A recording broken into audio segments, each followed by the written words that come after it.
నమస్కారం V7 city న్యూస్కి స్వాగతం. ఇప్పుడు కొన్ని సంక్షిప్త వార్తలను చూద్దాం.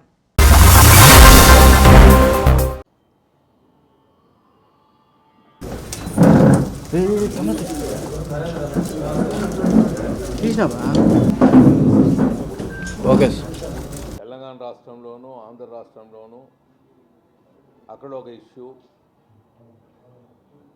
అలాగే ఆంధ్ర ప్రాంతంలో ఒక ఇష్యూ లైమ్ లైట్లో ఉన్నది. తెలంగాణ రాష్ట్రంలో ఇష్యూ ఏమనేది మీరు అడిగిన దానికి సమాధానం ఏమంటే, పొట్టి శ్రీరాములు యూనివర్సిటీ పేరు మార్చి సురవరం ప్రతాప్ రెడ్డి గారి పేరు, ప్రతాప్ రెడ్డి గారి పేరు పెట్టాలని తెలంగాణ క్యాబినెట్లో నిర్ణయం తీసుకోవటం జరిగింది. యాక్చువల్గా మీరు చూస్తే ఇది కొన్ని కారణాల వల్ల విభజన జరిగింది. రాష్ట్రాల అధికారం కోసం, ముఖ్యమంత్రుల సీటు కోసం ఈ విభజన జరిగిండేది. తెలంగాణ ఆంధ్ర రాష్ట్రాలు లేకపోతే ఉభయలో చాలా బాగుండేవాళ్ళం. కేసీఆర్ గారు కూడా సమైక్యాంధ్ర రాష్ట్ర నాయకుడిగా ఉండేవాడు. తెలంగాణ కాంగ్రెస్ నాయకులు చాలామంది ఉండేవాళ్ళు, అందులో రేవంత్ రెడ్డి గారు కూడా. ఇలా సమైక్య ఆంధ్రప్రదేశ్లో అందరూ కలిసిమెలిసిగా ఉండేవాళ్ళం. ఇక్కడ వాళ్ళు అక్కడ లీడరు, అక్కడ వాళ్ళు ఇక్కడ లీడరు, ఒక ముఖ్యమంత్రి చేరు తప్ప. ఎక్కువ కాలం ఆంధ్ర ప్రాంతంలో ఉండటం వల్ల వారు విసిగెత్తి ఉద్యమం తీసుకురావటం చేరు కోసం. దాంట్లో సమైక్య ఆంధ్ర కావాలని డిమాండ్ మొట్టమొదట పెట్టినవాడు, దాన్ని ముందుకు తీసుకుపోయినవాడు తెలంగాణ ఉద్యమప్పుడు టీజీ వెంకటేష్.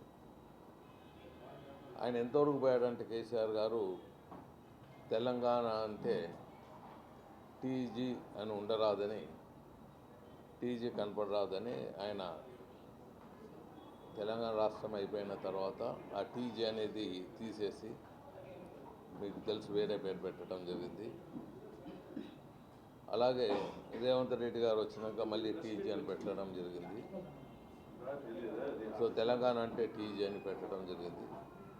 నేను ఎందుకు చెప్తున్నట్టు ఇవంతా ఒకరి పేర్లు పెట్టడం, ఒకరి పేర్లు మార్చడం, ఇది ఆనవాయితీగా జరిగిపోతూ ఉన్నది. ఇది మంచి పద్ధతి కాదని నేను తెలియజేస్తున్నాను.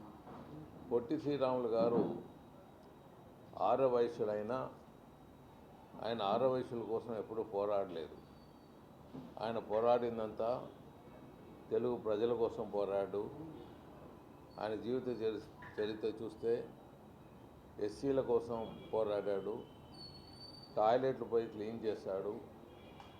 మరి అంత గొప్ప మహానుభావుడు ప్రాణత్యాగం ఎందుకు చేశాడంటే, తెలుగు మాట్లాడే వాళ్ళంతా ఒక ప్రాంతంగా ఉండాలని, ఒకరిగా ఉండాలి అని. అది అయిపోయింది. విభజన జరిగింది. విభజన జరిగిన ఢిల్లీలో కానీ, కేంద్ర ప్రభుత్వంలో కానీ రాష్ట్ర అవతరణ ఎలా జరుగుతుందంటే భాషా ప్రయుక్త రాష్ట్రాలుగా ఏర్పాటు చేసింది. ఆ కీర్తి పొట్టి శ్రీరాముడికే చెందుతుందని చెప్తారు. ప్రణబ్ ముఖర్జీ గారు ఒక అర్ధగంట దాని గురించి ఎక్స్ప్లెయిన్ చేశాడు. సో అలాంటి మహానుభావుని పేరు, పొట్టి శ్రీరాముడి పేరు యూనివర్సిటీ ఉంటే ఆయన తెలంగాణకు ఎదురు కాదు, మిగతా ప్రాంతాలకు ఎదురు కాదు. తెలుగు మాట్లాడే వాళ్ళంతా కలిసి ఉండాలన్నాడు. దాంట్లో భాగంగా తెలంగాణ తెలుగు ప్రజలు సపరేట్గా ఉన్నారు. It's okay. తెలుగు ప్రాంతాలు ఒకరిగా ఉన్నారు. మేము తమిళనాడులో ఉంటే ఇబ్బంది, ఒకవేళ తెలంగాణ ఆంధ్రాలో అప్పుడు కలవకపోతే మహారాష్ట్రలోనో దేంట్లోనో కలిపేవాళ్ళు. సో తెలుగు ప్రాంతాలంతా ఒకటిగా ఉండాలన్నారు. ఓకే, తెలుగు ప్రాంతాలు డివైడ్ అయ్యి తెలుగు ప్రాంతాలుగానే ఉన్నాయి. చాలా సంతోషం. మరి నేను చెప్పేది ఏమంటే, పేరు ఎందుకు మార్చాలి? అక్కడ ఒక సెంటిమెంట్, వైశ్యుల్లో ఒక సెంటిమెంటు దెబ్బతినే విధంగా ముందుకు పోతున్నది. అన్నిదేర్ల తెలంగాణలో ఉండే వైశ్యులు, ఆంధ్రాలో ఉండే వైశ్యులు, మిగతా అభిమానులు, పొట్టి శ్రీరాములు అభిమానులు, తెలుగు పండితులు అందరూ ఇది ఏకకంఠంతో ఇది ఆ,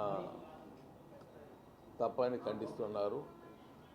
మరి నేను చెప్పేది ఏమంటే మరీ ఒక తూరి ఇప్పుడు కేసీఆర్ కుమారుడు తారక రామారావు అంటే ఎన్టీ రామారావు పేరు పెట్టారు.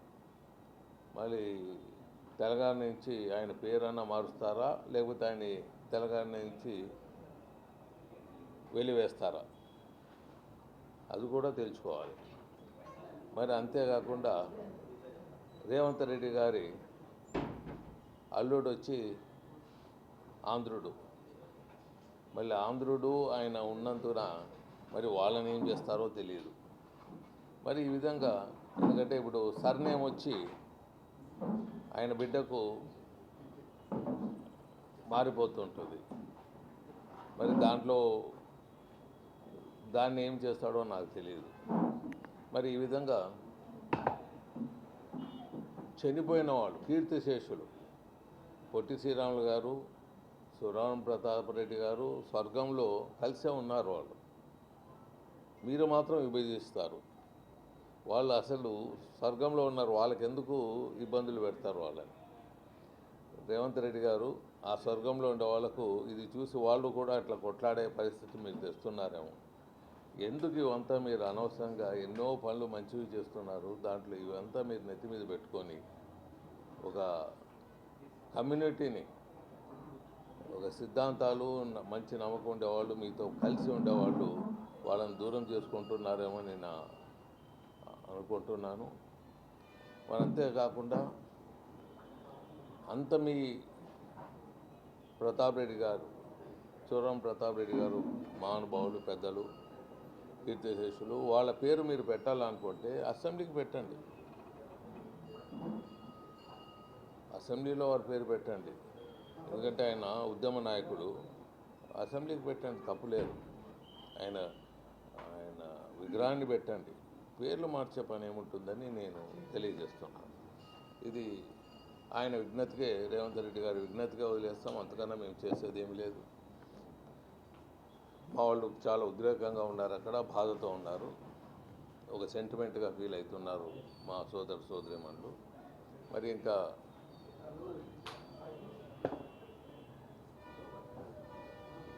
ఇక్కడ లడ్డులో కలిపిన ఆయిల్ కల్తీ జరిగిందని, నెయ్యి బదులు కల్తీ జరిగిందనేది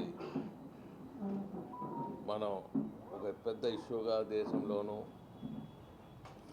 ప్రపంచంలో ఉండే హిందువులకంతా ఒక మెసేజ్ పోవటం జరిగింది. దీంట్లో తిరుపతిలో అవకతవకలు జరిగాయని మనం గత కొన్ని సంవత్సరాలుగా వింటూనే ఉన్నాం. దాన్ని రెక్టిఫై చేసుకోవాలని అప్పుడున్న జగన్ ముఖ్యమంత్రి గారు ఎప్పుడూ ప్రయత్నం చేయలేదు. దానికి తోడు సుబ్బారెడ్డి గారిని పెట్టడం, అంతకుముందు ఉండటం, మళ్ళీ సుబ్బారెడ్డిని తేవటం, మరి కరుణారెడ్డి గారిని తేవటం.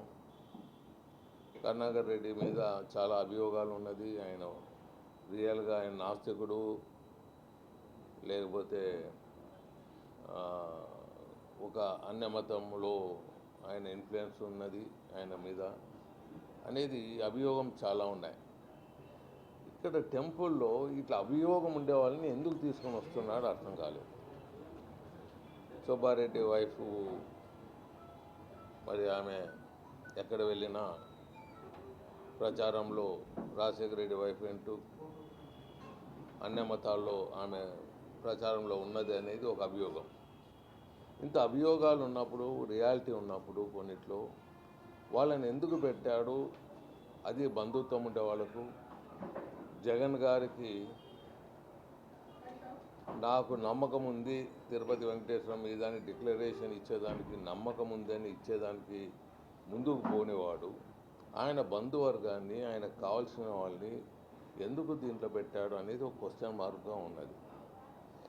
అభియోగాలంటే రోజు వచ్చాయి, ఈ రోజు ఆ రోజు కాదు. సోషల్ మీడియా తీసుకుంటే తిరుపతిలో అన్ని మతాలకు సంబంధించిన ఫోటోలు టీవీలు మళ్ళీ అక్కడ జరుగుతున్నాయి.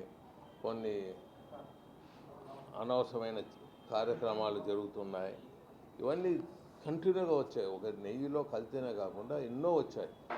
అభియోగాల్ని పోగొట్టుకోవాలని ఎప్పుడూ తాపత్రయపడలే జగన్ గారు. ఇది రాజులు చక్రవర్తులు పరిపాలించే రోజులు కాదు. ఇది ప్రజాస్వామ్యం. ఆన్సరబిలిటీ అనేది ఉంటుందనేది జగన్ గారు ఎప్పుడు ఆలోచించలేదు. ఆ ఆలోచన లేదు కాబట్టి ఇది వచ్చింది. తిరుపతి ఆయన ఇంటిలో ఒక దేవాలయాన్ని క్రియేట్ చేయటం, పబ్లిక్ చూపించేదానికి నేను తిరుపతి దేవస్థానానికి నేను ఫేవరబుల్గా ఉన్నానని. మరి ఫేవరబుల్గా ఉన్నాను అని నువ్వు అన్ని లక్షలు కోట్లు ఖర్చు పెట్టి టెంపరరీ దేవాలయాన్ని ఇంటి ముందు నిర్మించుకున్నప్పుడు ఆ దేవాలయం టెంపరరీ నిర్మించిన కాంట్రాక్టర్ గురించి మరి ఏమని మాట్లాడాల్సి వస్తుంది? ఇవన్నీ సోషల్ మీడియాలో వస్తూనే ఉన్నాయి. మరి ఆయన ఎందుకు ఆ టెంపరరీ నిర్మించినావు, ఆయన మీద అంత భక్తి ఉంది అంటే డిక్లరేషన్ ఇచ్చేసి పోవచ్చు కదా. మళ్ళీ అక్కడ నువ్వు టెంపరరీ ఇంట్లో మీ ఇంటిలో వేపియటం విజయవాడలో లక్షలు కోట్లు ఖర్చు పెట్టి మళ్ళీ ఆ ప్రసాదం తీసుకునేటప్పుడు మీ కెమెరాల ముందే ఆ ప్రసాదాన్ని తినకుండా పక్కకు పెట్టేయటం, ఇవన్నీ ప్రజలకు కళ్ళకు కట్టినట్లుగా కనపడుతూ ఉన్నాయి.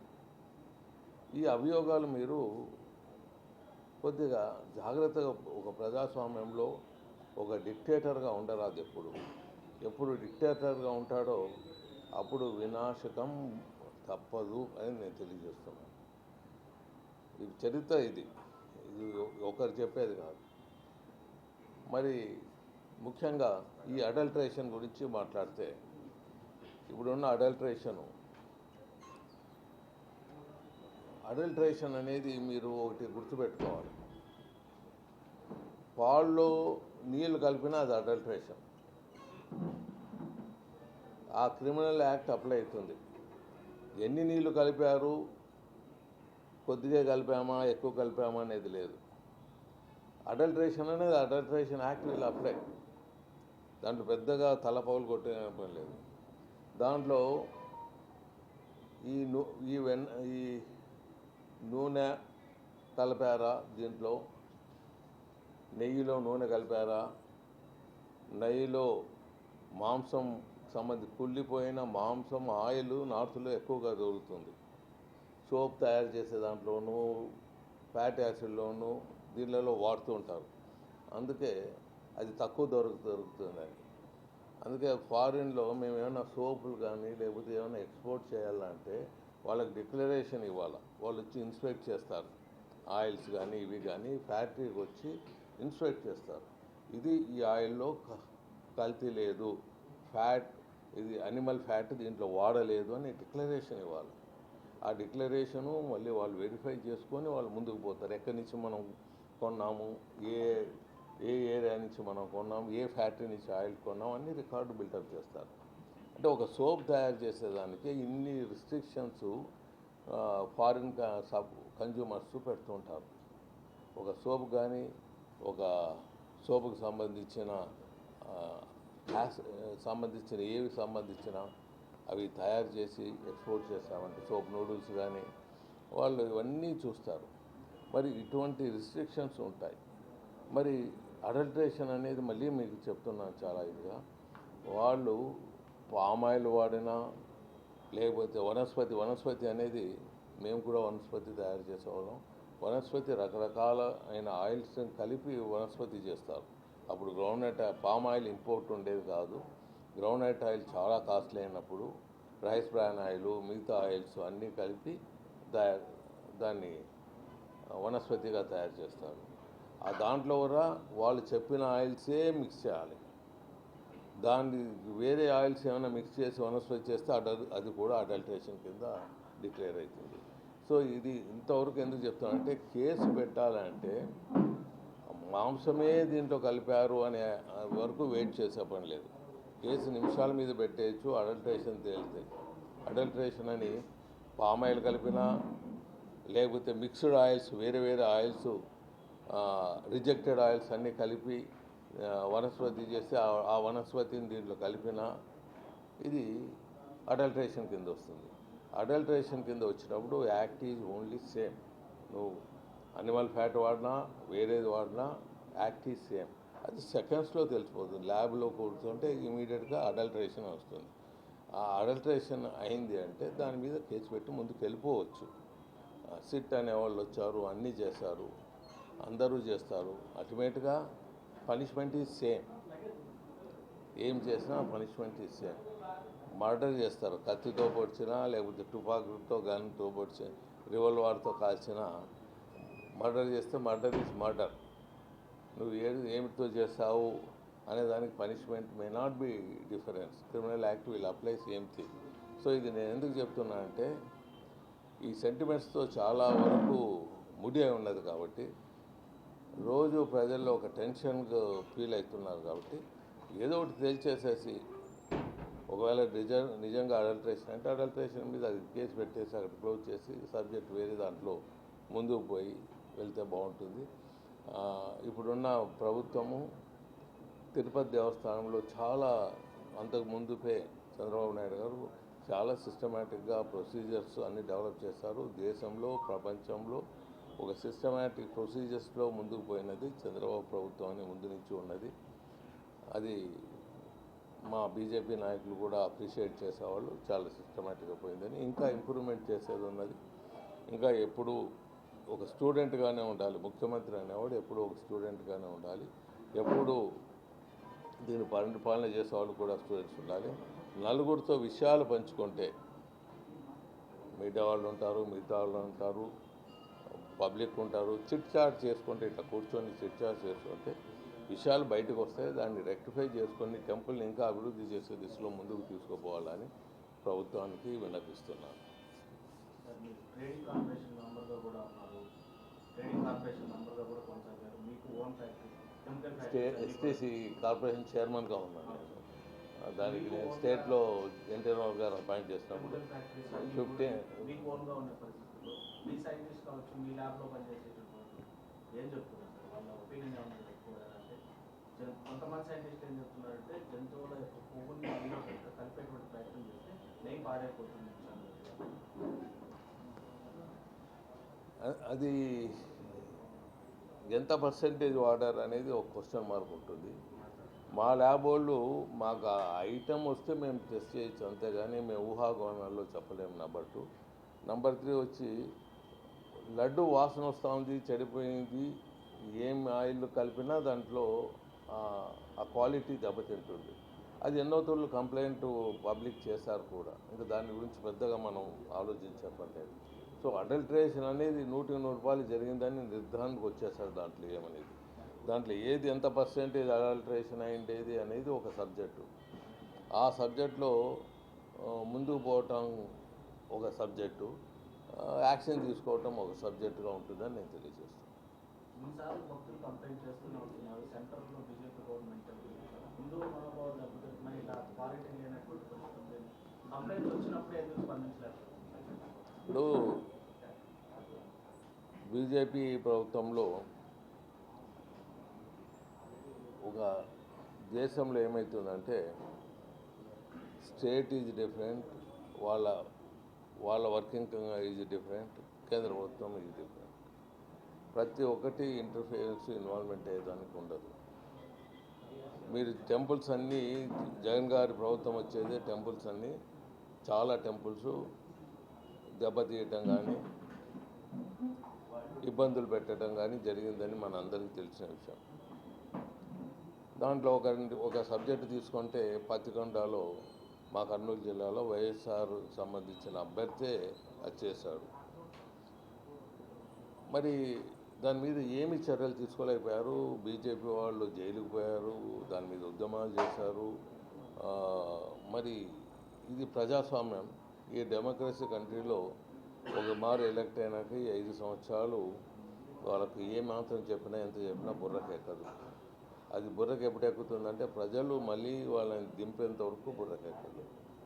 So otherwise all the time they feel might is right అనే దాంట్లోనే ముందుకు వెళ్తుంటారు. సార్, ఒకటి బీజేపీ అధికారంలో కేంద్రంలో వాళ్ళు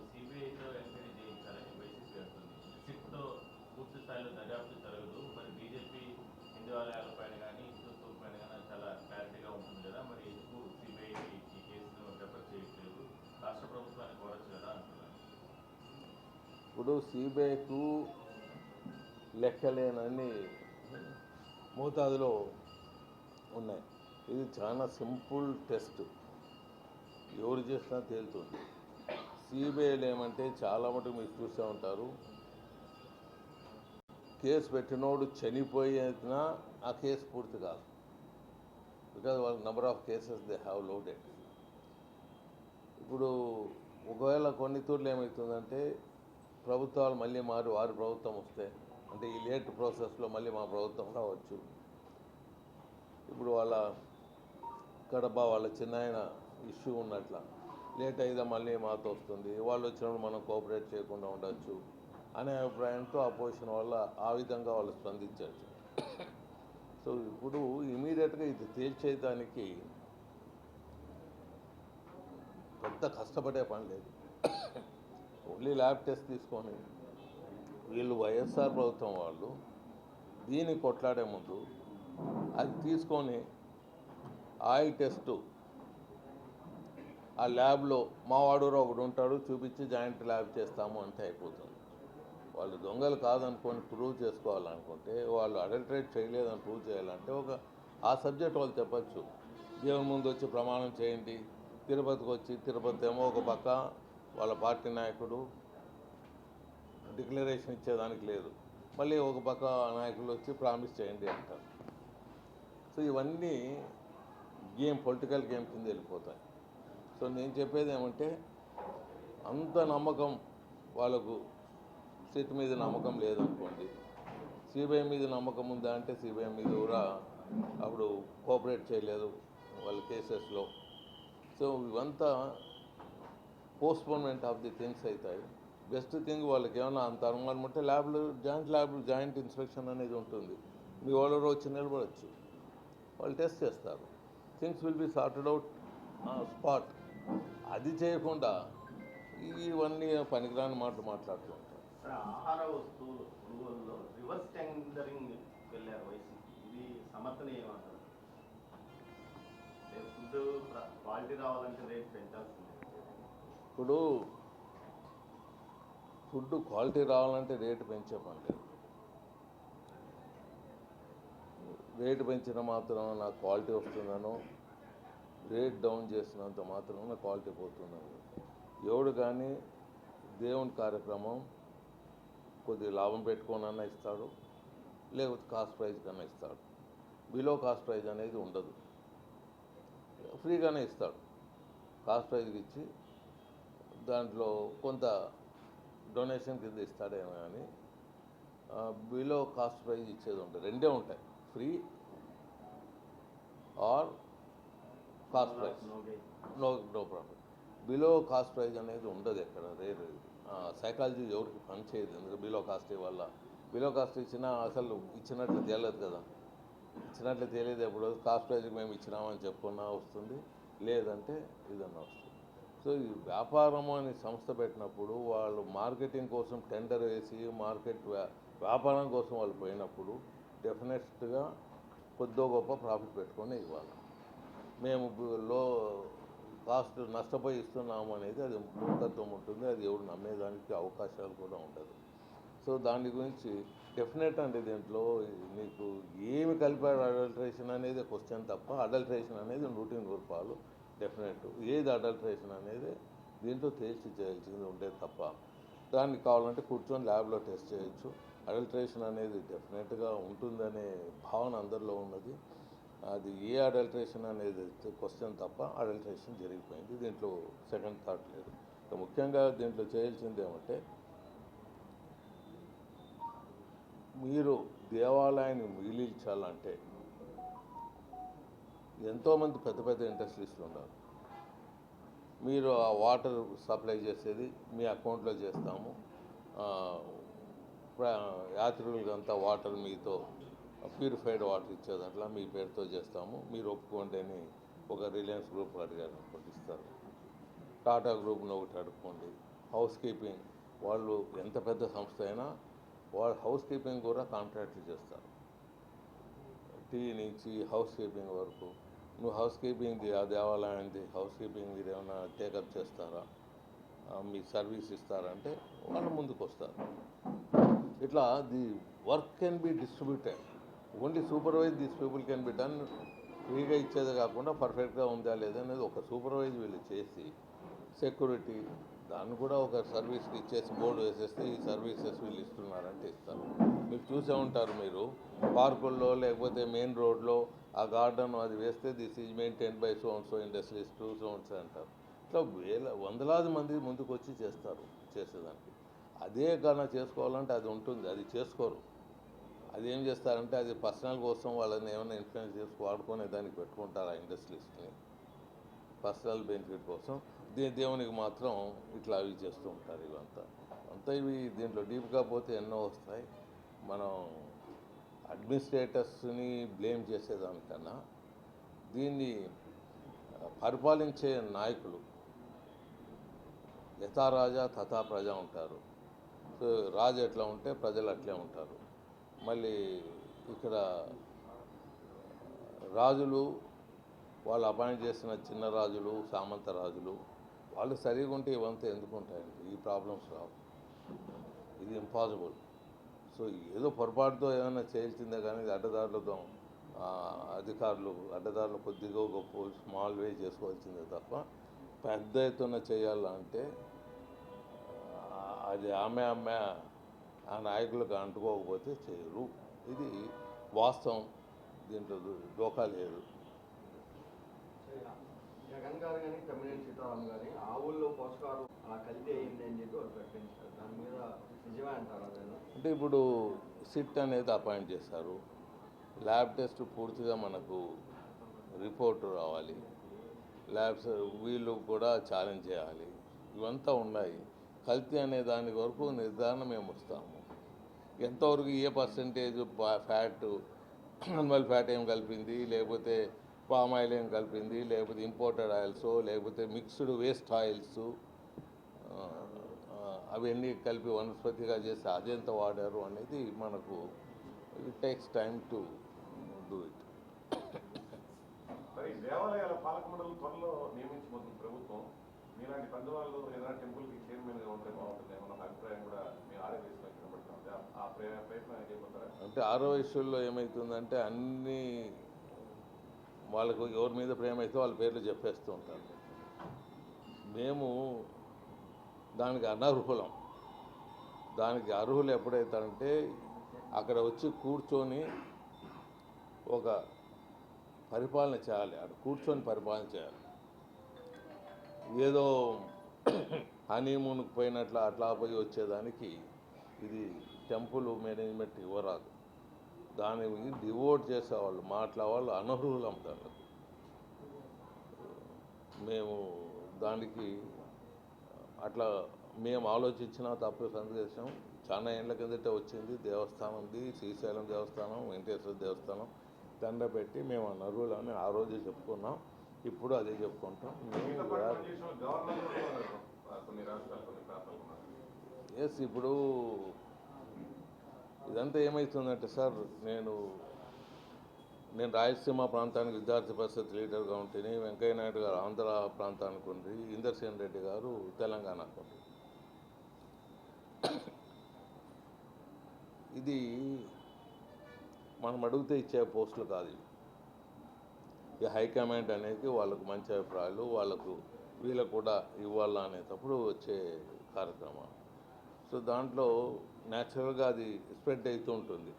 ఇందర్సేన్ రెడ్డి గారికి ఇచ్చే ముందే అస్సాం, నాగాల్యాండ్ ఏరియాలో మీకు ఇస్తే ఇవ్వచ్చు అనేది ఒకటి బయటకు వచ్చినప్పుడు నేనే పోయి దండం పెట్టి ఆ ఏరియాలో నేను పోలేను సార్ అని చెప్పి రావటం జరిగింది. ఇప్పుడు దేవస్థానానికి ఎలా పోతానో నేను ఆ ఏరియాలో నేను పోలేను, నేను చేయలేను, అక్కడ కూడా నేను అనర్హుడు అని చెప్పుకొని వచ్చాను. నేను వాళ్ళు ఇస్తూ ఉండరో లేదో కానీ ఆ రూమర్స్ వచ్చేదే పోయి మొక్కి వచ్చాను నేను రాను.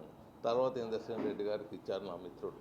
సో మేమంతా ముగ్గురు లీడర్స్, వెంకయ్య నాయుడు గారు కానీ, ఇందర్సేన్ రెడ్డి గారు కానీ, నేను కానీ 3 ప్రాంతాల్లో విద్యార్థి పరిషత్ లీడర్స్ మేము.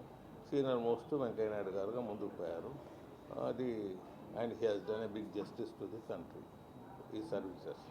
మొన్న జగన్మోహన్ రెడ్డి ప్రెస్ మీట్లో చంద్రబాబు తిరుమల పవిత్రతను దెబ్బతీస్తున్నారు, బీజేపీ ఎందుకు నోరు మెరపడం లేదు, చంద్రబాబును ఎందుకు ప్రశ్నించలేదని జగన్ ప్రశ్నిస్తున్నారు. వివిధ ఇదంతా పొలిటికల్ స్టంట్లో వెళ్ళిపోతుందండి. దీని మీద ఆ చర్చనే ఆయన పెట్టిందే వేస్ట్. ఆ వేస్ట్ సబ్జెక్టు మళ్ళీ నేను వేస్ట్ ఎందుకు క్రియేట్ చేయాలి? వేస్ట్. హైడ్రాకి సంబంధించి ఇష్ట ప్రకారం కొట్టుకుంటూ వెళ్ళిపోతున్నారు హైదరాబాద్ అని చెప్పి చాలామంది ఇప్పటికే కొనుగోలు చేసి ఇన్ని సంవత్సరాలు గమనం అయిపోయారు అని చెప్పి చాలామంది రోడ్డుని పడే పరిస్థితి. అంటే ఇది దేశంలో, మన దేశంలో, ప్రపంచంలో ఈ చట్టాలు అనేది అందరూ మనం తెలుసుకోవాల్సింది ఏమంటే, అసైన్ ల్యాండ్ అని మీకు తెలిసి ఉంటుంది. మేము భూములు కొనేటప్పుడు పక్క భూమి ఎంత కొని ఉంటామో అదే భూమి అసైన్ ల్యాండ్ అనే భూమి కూడా మేము అంతకే కొన్నాం. ఒక దగ్గర ఒక 18 acres 20 acres కొన్నాం. ఈరోజు అది ₹1 కోటి అవుతుంది ఒక్కొక్క ఎకరం. ఇది తెలుసుకోవాల్సిన సబ్జెక్టు. 20 acres 19-20 acres మేము సరెండర్ టు ది గవర్నమెంట్. ఇది ఏమవుతుందంటే, నాకేదో డబ్బులు ఉన్నాయి, నేను చేసుకోగలుగుతాను, నేను సరెండర్ చేసి ఉండొచ్చు. అమ్మినోడు దొర, కొన్నోడేమో దొంగ అవుతాడు. దుడ్లు పెట్టుకున్నోడు వాడేం తక్కువ కొనిండాడు పక్కన. స్టేట్ గవర్నమెంటు దీంట్లో భాగస్తులు. అప్పుడు బ్లాక్ మార్క్ ఉండేది కాదు. అంటే జీరో చేసేవాళ్ళు, వాల్యూ జీరో చేసేవాళ్ళు. అసలు గవర్నమెంట్ ల్యాండ్ అంటే ఇప్పుడు చేస్తున్నారు, అప్పుడు చేసేవాళ్ళు కాదు. సో గవర్నమెంట్ రిజిస్ట్రేషన్ చేసుకొని రిజిస్ట్రేషన్ దొడ్లు తింటారు అందరూ. దీంట్లో అమ్మినోళ్ళు రిజిస్ట్రేషన్, డబ్బులు తిన్నోళ్ళు ఏమో దొరలు, కొన్నోడేమో దుడ్లు పోగొట్టుకున్నోడు దొంగ. చట్టము ఏం చెప్తుందంటే, we are supposed to know the act అంటారు అంతే. మనం తెలుసుకోవాలా అని అంటారు. దాంతో అందరూ దెబ్బతింటుంటారు. గవర్నమెంట్ కూడా దీంట్లో పార్టీ కాబట్టి అభాగ్యులైన వాళ్ళు, దెబ్బతిన్న వాళ్లకు స్టేట్ గవర్నమెంటు వాళ్ళకి ఏదన్నా అవకాశం కల్పించాలి. ప్రభుత్వం ల్యాండ్ దండిగా ఉంటుంది కాబట్టి ఇట్లా అభాగ్యులకు చేయాలి. దీన్ని మోసం చేసిన రిజిస్ట్రార్ గారు కానీ గవర్నమెంట్ అధికారులు కానీ, రెవెన్యూ అధికారులు కానీ, మరి అమ్మినవాడు కానీ, వాళ్ళని కూడా క్రిమినల్ యాక్ట్ పెట్టి నువ్వు ఎట్లా అమ్మినావని వాళ్ళని కూడా ముందు బొక్కలో తోయాలి. అది తోస్తే ప్రజలు శాంతిస్తారు. వీళ్ళకి ఏదైనా ఆధారం చూపాలి.